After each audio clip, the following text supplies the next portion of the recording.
Welcome to Women in the Middle Entrepreneurs, the podcast that gives you an unfiltered, behind-the-scenes look at what it's really like being a woman in the middle who's over 50 and following her entrepreneurial dreams.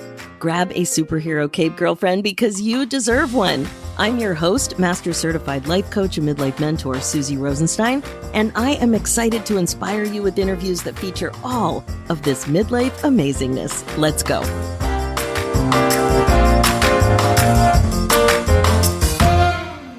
Hi there. Welcome back to the show. We have a really exciting interview ahead of us today about being busy and navigating retirement options.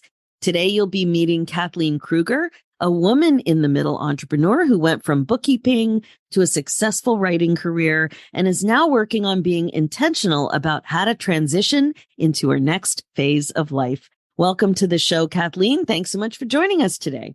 Hi, Suzy. Good to be here. I am so glad you're here. We made a little joke that we're both sick of the weather and we want the weather to get better. So we're going to cross our fingers about that.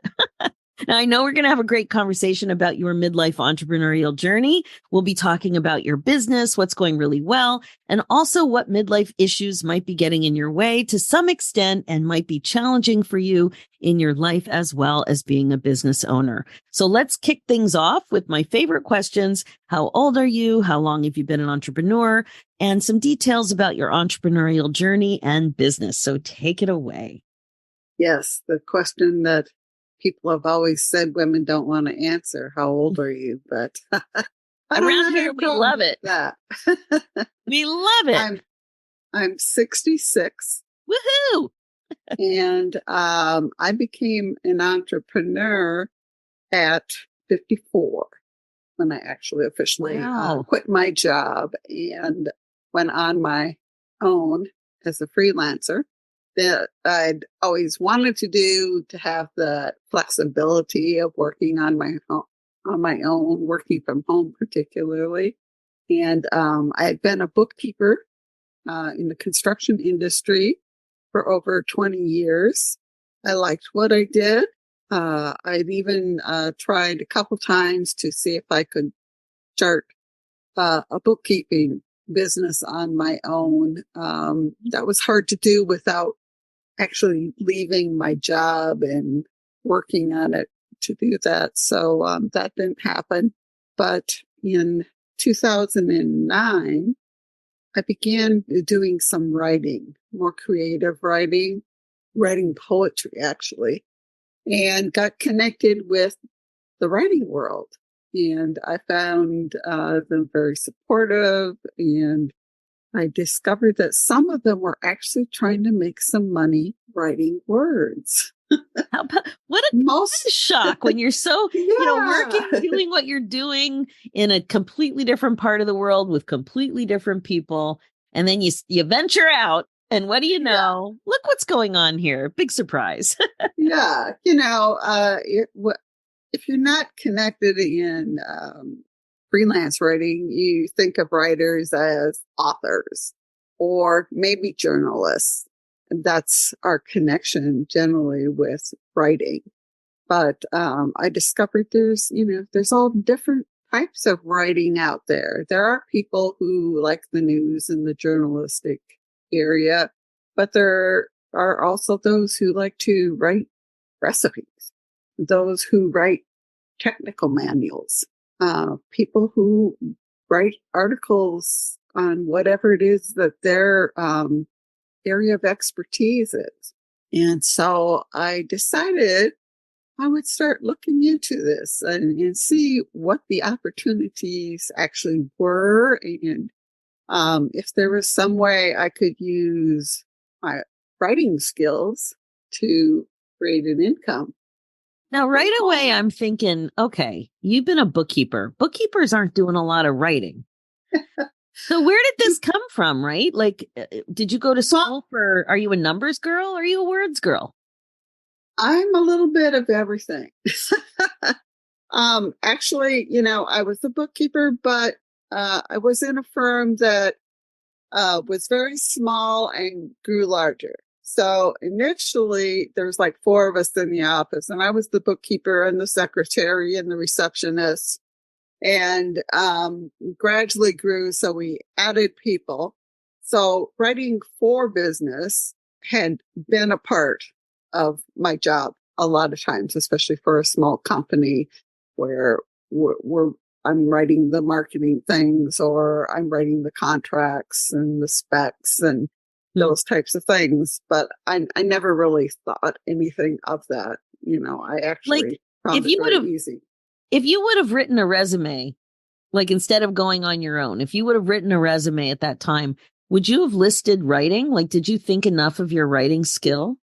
That's what I thought. That's what I was getting a sense about you. And, it's so interesting because it's such a transferable skill and you didn't even acknowledge it. Yeah. And didn't even occur to me as being a skill set, and had no understanding that not everybody was able to pull out words the way that I was. Exactly. And, the other thing about it is this is where our age comes in, is because back in the day when we were first picking schools and what we wanted to study or what skills we wanted to learn, you're right. When it comes to writing, it's journalists and novelists. And I mean, with technology and the way the world has changed, there's so many opportunities to write that didn't even exist, 20 years ago, probably 10 years ago. Yeah. The internet is filled with words, words and pictures, isn't it? So true. Yeah. Okay. So then what happened? So I found that finding writing work wasn't that difficult, particularly actually, again, my age helped because with age comes experience. Oh, yes. And a variety of knowledge. And so I had knowledge and experience in bookkeeping, in business, and a number of different areas, anyways, just general life stuff too, that I could write about. And I found that, just about anything any subject that I knew about, I could find somebody looking for someone to write on that. Wow, that's amazing. So it really challenged you to think about your skills and what you had to offer very differently. I bet when you first started, you're thinking, ugh, I know how to be a bookkeeper. And you thought what else you had to offer was small. And now it's like, come on, it's huge. Yeah.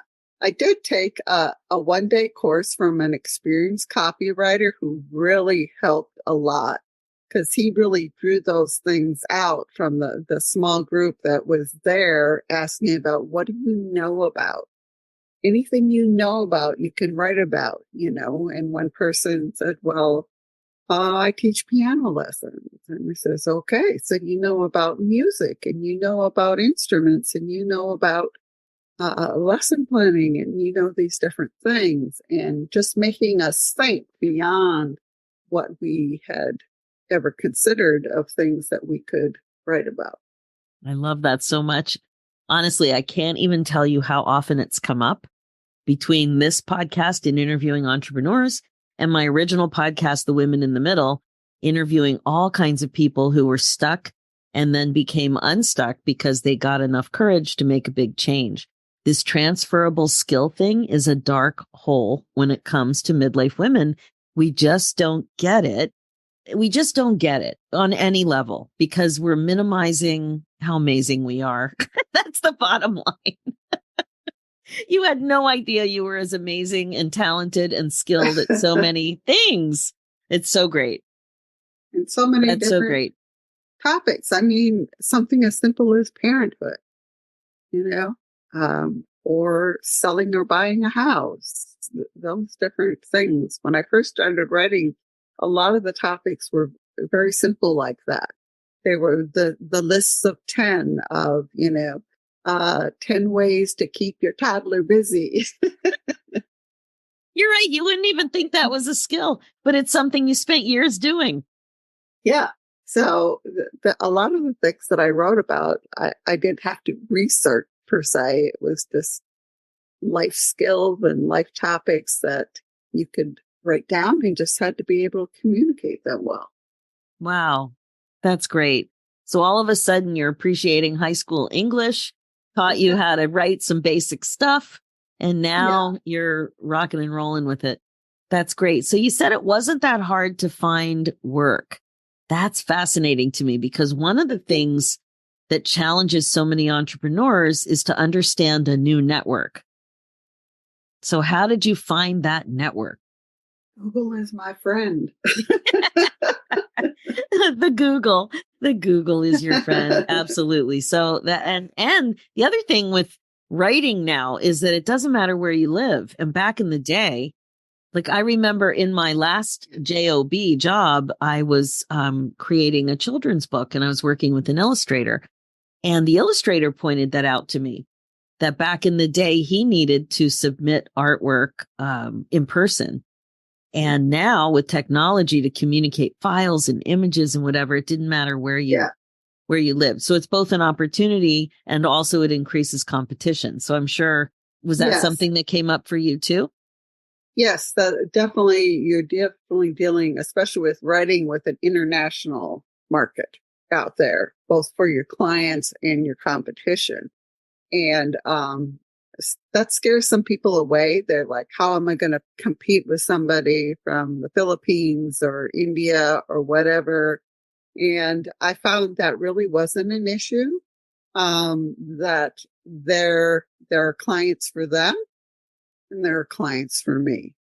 There are clients that, it was important to them that it be someone from the U.S. who had native English speaking, and there's others that doesn't matter. So I really, people and still do shy away from some of the sites where they can get good paying work because they see the low bids that are going out.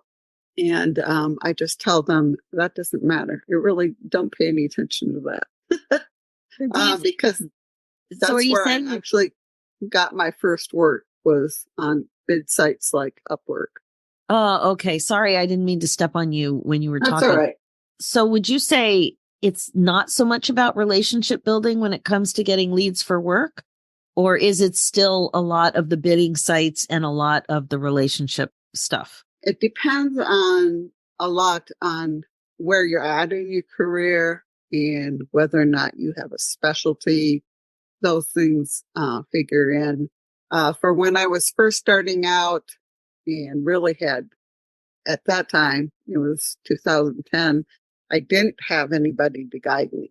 So I was shooting in the dark, and it took me, a while to figure those things out and to get the right clients. But I found that it was still on my communication skill.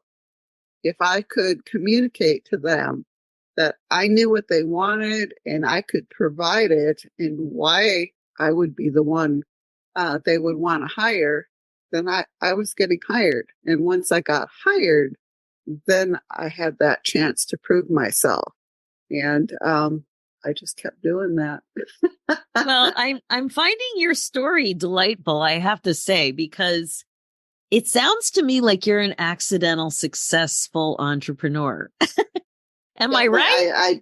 I didn't plan, and I planned it just for, I want to work from home. That was my goal, be able to replace my income and work from home. But things changed actually really fast. Within a month after I quit my job and went full time, I had situations where I had clients coming back and say, well, I have this project for you and I have this project for you. And I had too many at once, and then do I tell them they have to wait? I didn't want to do that. Why would they wait for me? They go find somebody else. But I developed this network of writers that I'd connected with and just in writing the poetry and those types of things. And so I called on them. I said, does somebody want to help me out this week? I've got a little more than I can do. And so sure, somebody came on board and helped me get through that. And a few weeks later, I needed some again, and it just kept happening.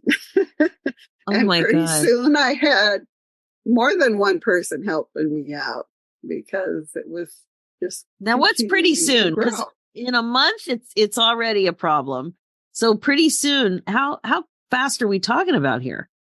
Within 5 months, I had several friends helping me. Wow. Uh, Oh, okay. I'm surprised. I mean, I think that's kind of unusual, don't you?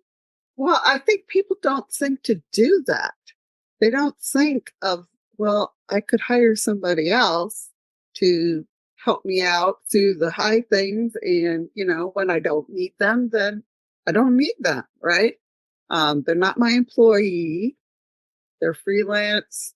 If I've got extra work for you, I'll call on you, see if you're available.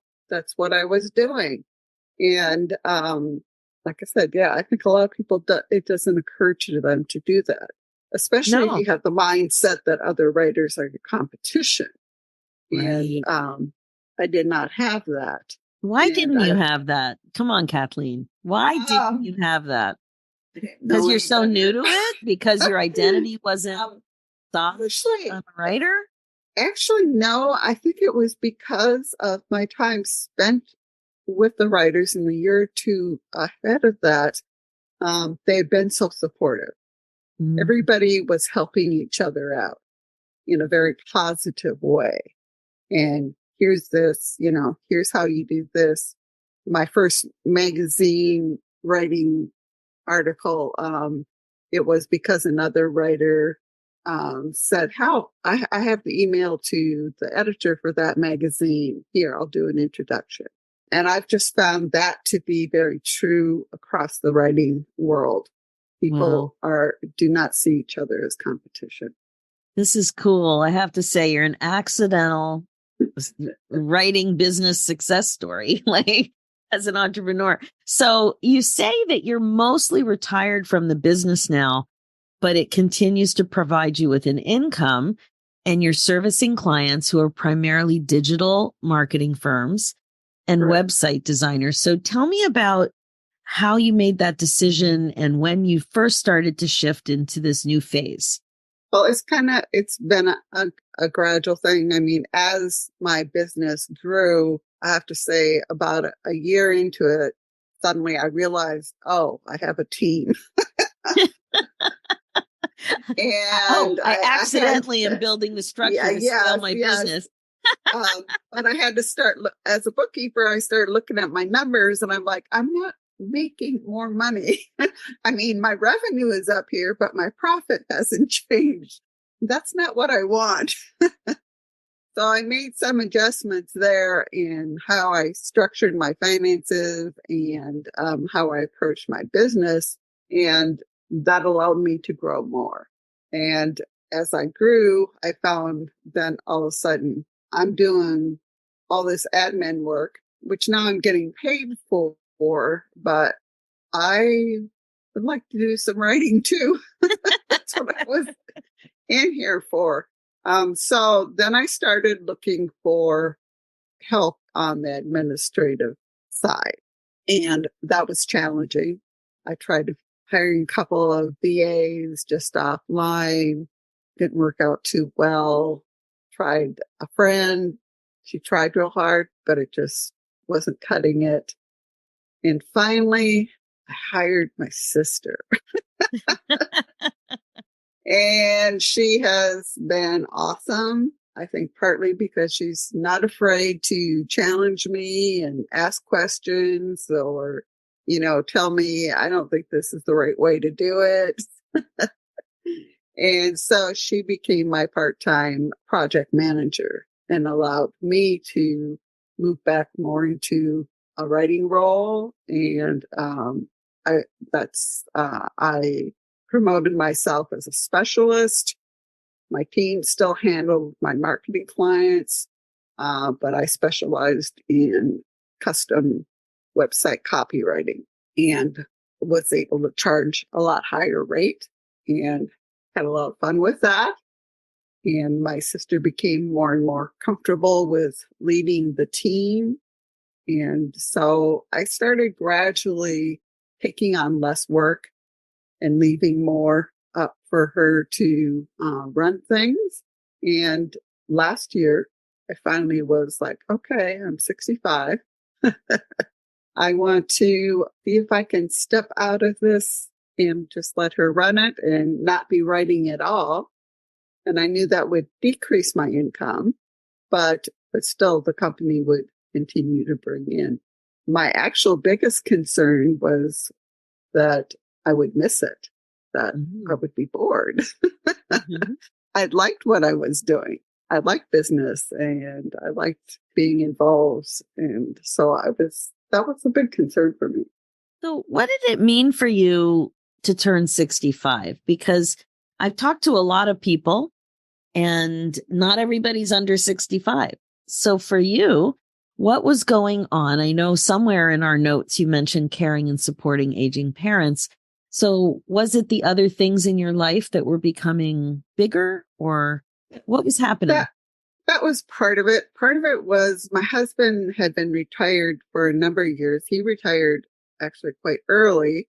And so we had already had to work through that transition of, yes, you're retired. I'm not.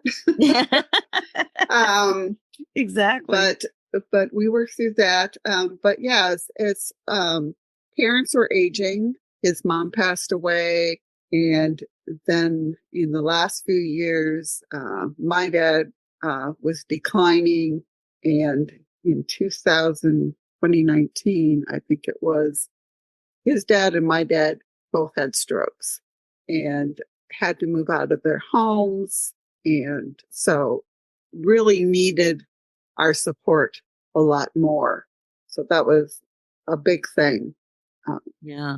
Taking time for that. And, so that helped slow down of work and saying, okay, I need to focus on other areas to work with our siblings and supporting them. So that was a big thing. And then we also have grandkids that are growing up, and some of them live in California, and some of them live in Iowa, and we love to spend time with them, which I had always done, even as a freelancer. I had that ability to work remotely, but the ability to go and not work was a lot more fun. Mm-hmm. So, is Iowa drivable to where you are in Minnesota, or are all those Yes. things flights? No, Iowa is drivable. It's between 5 and 6 hours to my daughter's house down there. So either way, it's an effort to travel. Yes. Yeah. Yeah. It's still going to take time out. And did that all coincide with turning 65? We're so conditioned to think about 65. So I was just wondering what you made. Yeah. No, the age really didn't have that much to do for it for me. I was enjoying what I was doing. But as, things more, changes in life circumstances had me really considering, okay, is now the time for me to step out and let the company take care of itself and take time for doing the things that I keep putting off and saying someday. Yeah. Someday is here. You mentioned something that I have heard some other people talk about a little bit, is when one person in the marriage is retired or retiring and the other person isn't. So one's gearing up and one's gearing down. And you hinted that was, a worthy transition, a notable transition. Yes. Yeah. And what was the main lesson you learned about that and how to support but not be sucked in? My husband would say, she told me to go get a life.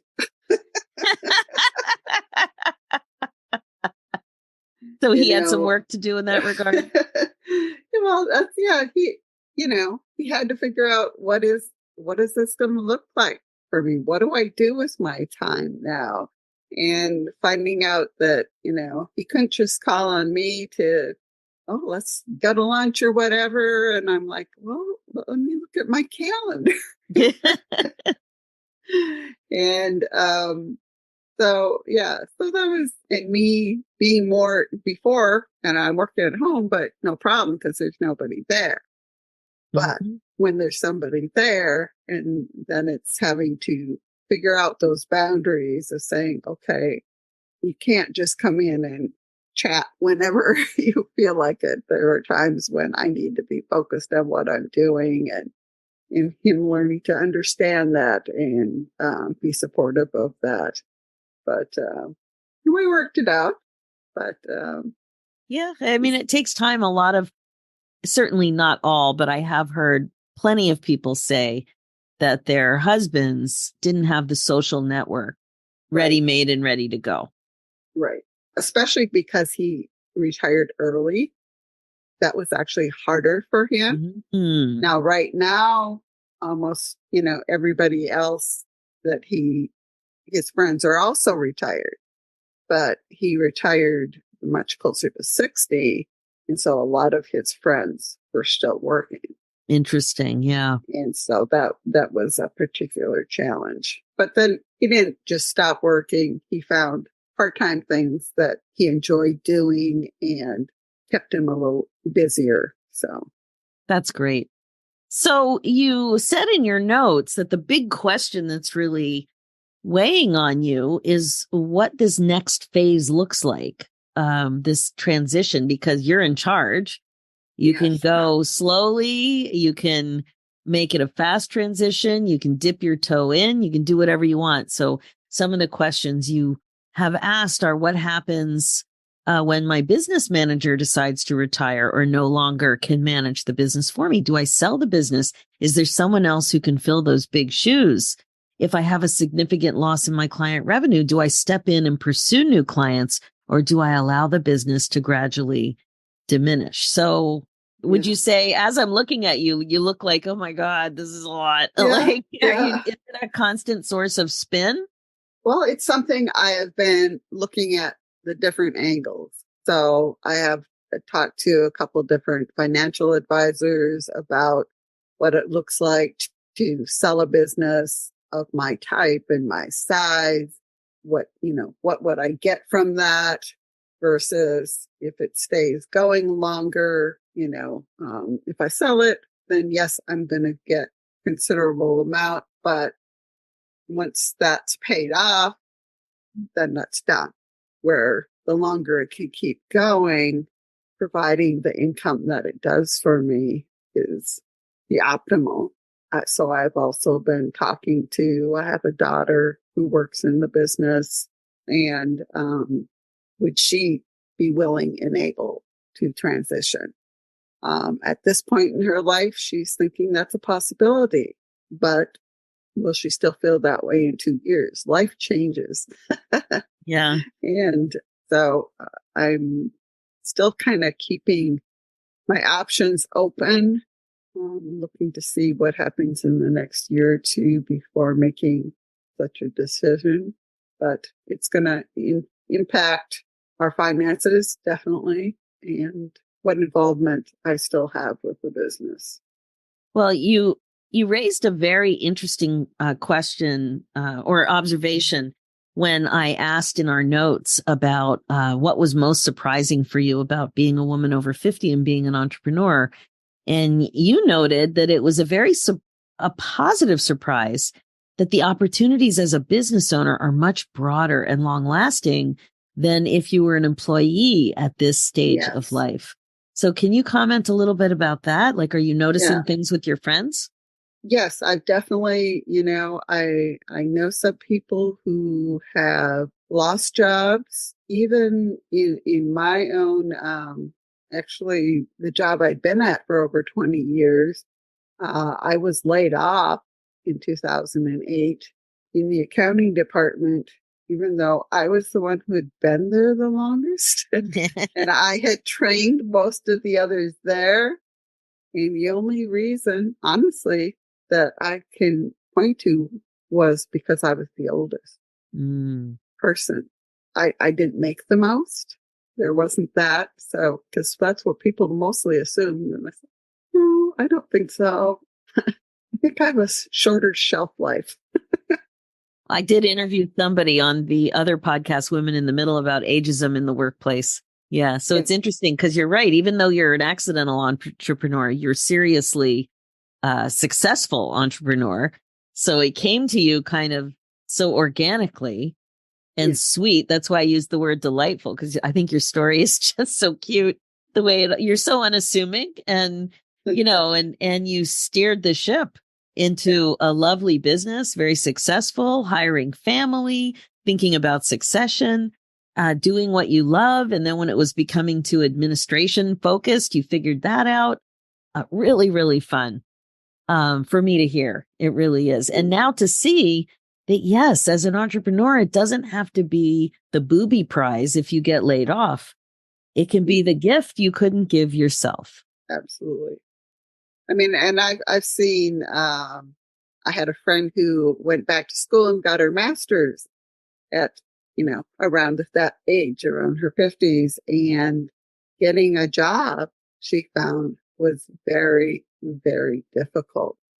And a lot she felt was because here she's coming in her 50s, and here come these 20 somethings, and they're looking at, well, by the time we get you up to speed, you're going to be about ready to retire. And maybe, looking at, as an older person, you might be expecting or needing a higher rate of pay. There's a lot of different things that figure into somebody employing somebody, where if you're building a business, people actually age is a positive thing. People look at you and say, oh, their experience, whether, where a 22-year-old comes in and says, I'm your copywriter, there might be more hesitation for somebody. Yeah. Very interesting. So with all of your success, what would you say is your biggest age and stage related challenge today in your business? Probably concerns about potential health or other types of the unexpected.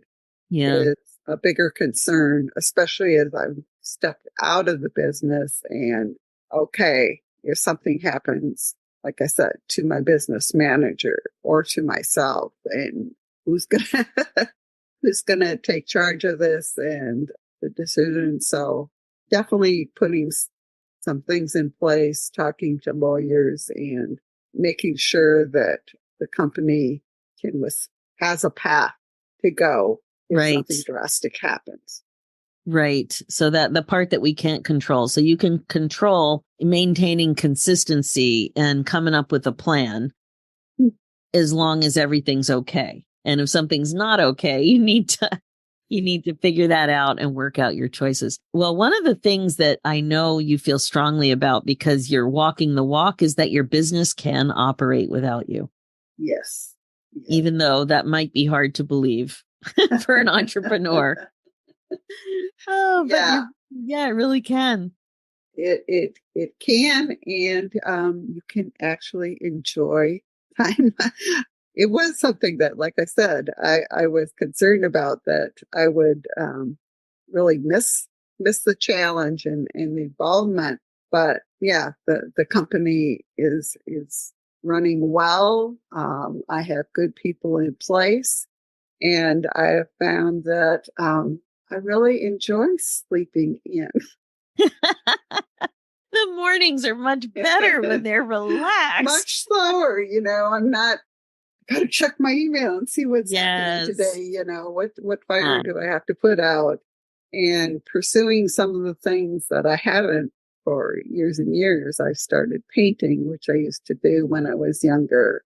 And really enjoying that, and going and visiting friends. And there's even been once or twice when I didn't bring my laptop with me. No.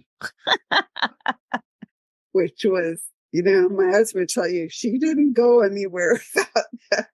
Oh my gosh. So you were laptop, Oh, that's amazing. Well, Kathleen, how can people get in touch with you? Because you have an awesome business. They might not see you, but you have an awesome business. Yeah. Well, my business is called Crafter of Words. So you can find me at crafterofwords.com. I also have a personal website, KathleenKrueger.com, which talks more about, I have some books that I've written and my art and some more of my personal endeavors at Kathleen. Oh, that's so cool. And that's Krueger, Krueger, Kathleen Krueger, Kathleen with the K, Krueger with the K.